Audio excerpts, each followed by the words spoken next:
किसान भाइयों जय हिंद। हमारे डीके कृषि दर्शन चैनल पर आप सभी किसान भाइयों का हार्दिक स्वागत है।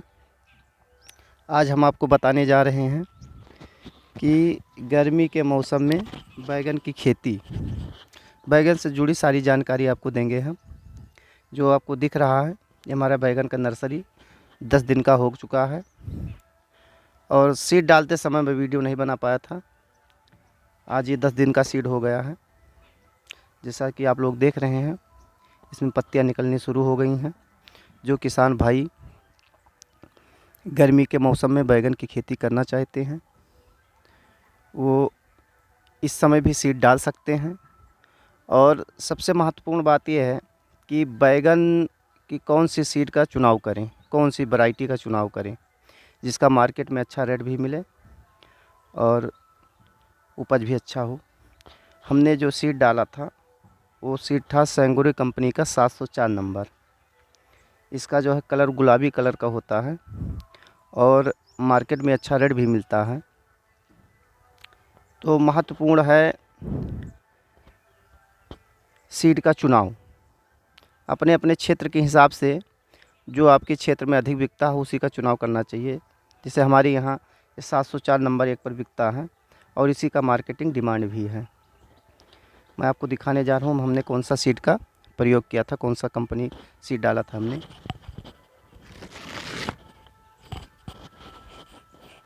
जैसा कि आप लोग देख रहे हैं ये सेंगरो का 704 नंबर का सीड है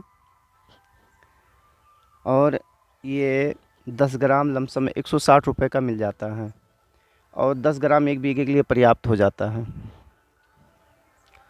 तो सीड भी महंगा नहीं है। इस समय मार्च का महीना चल रहा है और हमारा सीड लमसम 10 दिन का हो चुका है।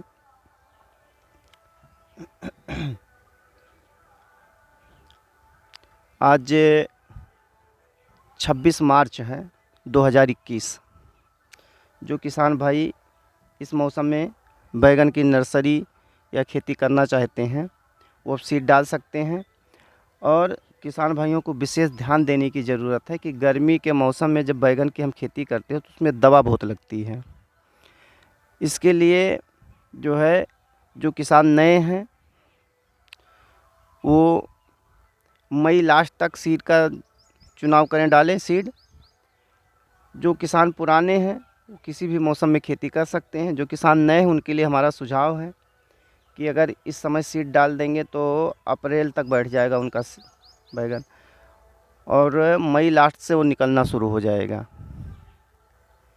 तो जो इस समय गर्मी का मौसम चल रहा है उसके लिए खेत में पलेवा करके खेत को छोड़ देना है। जब तक हमारी सीड तैयार होगी तब तक उधर खेत की व्यवस्था भी कर लेना है। खेत में गोबर, सड़ी गोबर की खाद का भी प्रयोग करना है। गोबर खाद तो मोस्ट ही है, रासायनिक खाद से बचना चाहिए जितना हो सके।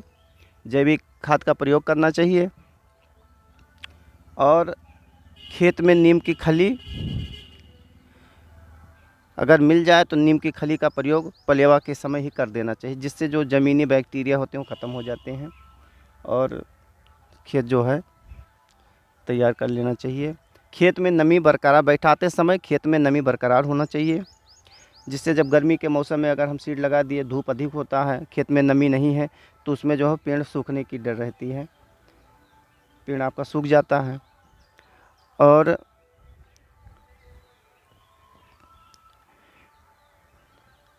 खेत में नमी जब पर्याप्त रहेगी तो आपका पेड़ सुचारू रूप से सही से चलेगा।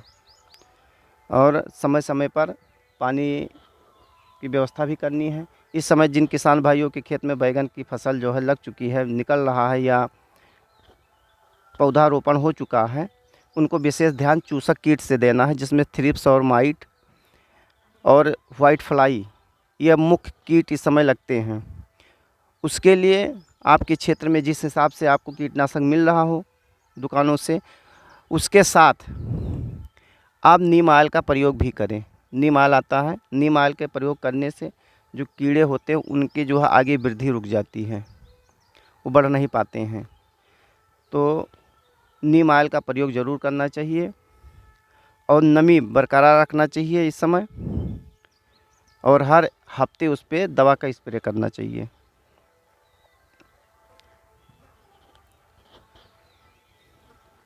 और ये बैगन बैठाने का जो है समय है, बैठा सकते हैं आप लोग।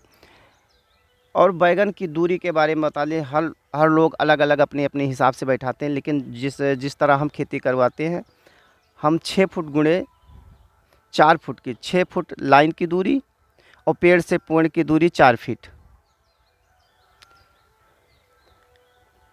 रखते हैं, क्योंकि लॉन्ग समय तक चलता है। जैसे अब अभी लग जाएगा, अगर मार्च में हमारा बैगन लग गया तो मार्च से दिसंबर तक जाएगा ये बैगन। लमसम 7-8 महीने की खेती होती है, तो अधिक समय लेने की वजह से इसका फैलाव अधिक हो जाता है। जब सघन हो जाएगी तो आप उसमें हल नहीं सकते, उसमें दवा नहीं डाल सकते हैं सही से, इसलिए दूरी भी ज़रूरी है, उसमें भी हवा लगना चाहिए सही से। इसलिए हमारा जो सुझाव है कि दूरी 6 फुट लाइन की दूरी और पेड़ से पेड़ की दूरी 4 फुट कम से कम होना चाहिए, इतना। और दवा का सही समय पर प्रयोग करें, जिससे उपज भी अच्छा रहे और आप लोगों को अधिक लाभ भी मिले। बैगन संबंधित दवा की जानकारी हम अपने अगले वीडियो में आपको देंगे कि कौन से दवा का प्रयोग करना चाहिए। और इस समय जो किसान भाई लगाएं, उनको चूसक कीट की विशेष ध्यान देने की ज़रूरी है, कि माहू भी लगता है इस समय और वाइट फ्लाई भी बहुत तेज़ी से लगता है। और अगर आप खेत में नमी बरकरार नहीं रखेंगे तो आपके फसल में माइट और थ्रिप्स दोनों लगेंगे, जो पत्तियों का रस चूस लेते हैं, उसके बाद पत्ती पीली होकर गिर जाती हैं। इसका विशेष ध्यान आपको देना है। धन्यवाद।